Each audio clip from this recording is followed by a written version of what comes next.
சொல்லுங்கண்ணா. ஆனால் நாம் தமிழரோட தோல்விக்கு என்ன காரணம்னு நினைக்கிறீங்கண்ணா? என்ன கொஞ்சம் பேக்கில் போகணும். நாம் தமிழரோட தோல்வின்னு சொல்ல முடியாது. இது அண்ணன் சொன்ன மாதிரி தான், நாம் தமிழர் செந்தமிழ் சீமான் சொன்ன மாதிரி தான். இது தோல்வியில் எங்களோட வெற்றியோடைய படிக்கட்டு அப்படின்னு தான் நான் நினைக்கிறேன். இது தோல்வி கிடையாது. ஏன்னா நாங்கள் களப்போராளி. அதனால் வந்து நம்ம களம் கண்டுகிட்டே தான் இருக்கோம். நாங்கள் போராடிட்டு தான் இருக்கோம். போன தடவை 8% இந்த விட 4% மாறிட்டேன்னா. போன தடவை 8% வாங்கியிருந்தீங்க, அது அப்படியே நான் பாதிக்கு 4% மாறிட்டேன். அது அரசியல் பிம்பம். ஓட்டுக்கு காசு கொடுக்க ஆரம்பிச்சிட்டாங்க. நான் ₹1 கொடுக்காம தான் 8% வாங்கியிருக்கோம். நாங்கள் 5% வாங்கினோம் எங்களுக்கு பெருமை தான். ஆனால் ஓட்டுக்கு காசு கொடுக்காம நாங்கள் 8% வாங்கியிருக்கோம். அண்ணையை வந்து மீடியாக்களை சந்திக்க மாட்டேங்கிறாருன்னு நினைக்கிறீங்களா? இல்லை, அது கண்டிப்பாக சந்திப்பார். அவர் வந்து நிறைய சேனல்ஸை சந்திச்சுட்டு தான் இருக்காரு. சில மீடியாக்களை சந்திக்கிறதுக்கு அவருடைய தனிப்பட்ட விஷயம். அடுத்த தடவை அடுத்த தேர்தலில் நாம் தமிழர் கட்சி பணமாக தான் இருக்கும் அப்படின்னு நாஞ்சில் சம்பத்து சொல்கிறாருண்ணா.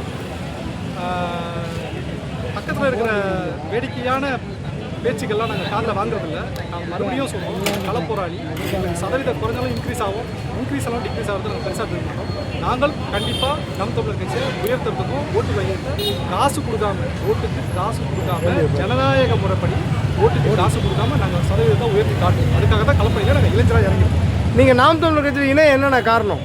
நாம் தமிழர் இணைய காரணம் வந்து முக்கிய காரணம் ஒன்று, என் நாடு, என் பூமி, என் வளம், என் தமிழ் உரிமை, என் தமிழ் பற்று. அதுதான் என்னுடைய முதல்ல பாதுகாப்பு வேணும். அது நாம் தமிழர் கட்சி முழுமையாக இருக்குது. மண் வளத்துக்கும் பாதுகாப்பு இருக்குது, மலை வளத்துக்கும் பாதுகாப்பு. எதுவாக இருந்தாலும் இயற்கை பசுமை எதுக்காக இருந்தாலும் போராடக்கூடிய ஒரே கட்சி நம்ம அரசியல் அப்பாற்பட்ட கட்சி.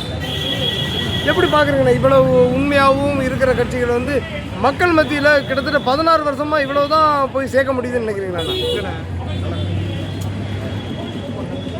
போராட்ட களத்தில் எது எப்போதெல்லாம் ஆகலாம். ஆனால் அரசியலுக்காக நாங்கள் வரல. நாங்கள் அமைப்புலேருந்து நாங்கள் அரசியல் கட்சி தொடங்கியிருக்கோம். அரசியல் கட்சி மக்களுக்கான கட்சியும் இயற்கை வளத்துக்கான சார்ந்த கட்சியும் பாதுகாப்பு தான் நாங்கள் வந்திருக்கோம். ஸோ இது அரசியல் அப்படின்னும் போது ஏற்றம் தாழ்வு ஏற்கனவே இருந்து தான் இருக்கும். இருந்தாலும் இந்த சதவீதத்தை மக்கள் மத்தியில் சொல்லி நாம் தமிழர் கட்சியோட இன்னும் நாங்கள் களப்பணியில் இறங்கி உயர்வோம். அந்த நம்பிக்கை எங்களுக்கு இருக்குது.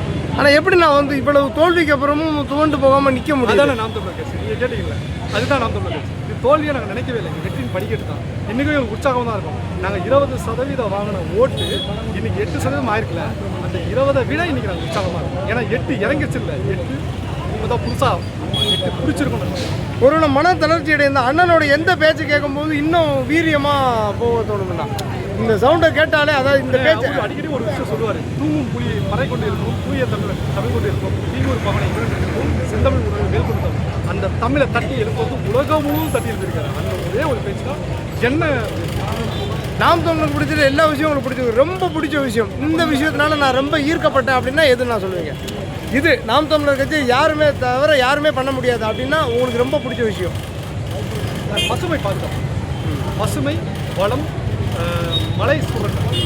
வெளி மாநிலங்கள் மலை சுரண்டலை அடித்து வந்துருக்காங்க, தடுத்துருக்காங்க. 8 வழி சார், 8 வழி தானே கவர்மெண்ட்டை கூட்டு கூட இன்னும் திறக்க முடியாமல் இருக்குது. அதுக்கப்புறம் அரசியலில் பேனா சிலை அது மாதிரி நிறையா இருக்குது. நிறையா இயற்கை வளத்தை துஷ்பிரயோகம் பண்ணாமல் பாதுகாக்கிறது தான் நம்ம. நன்றி.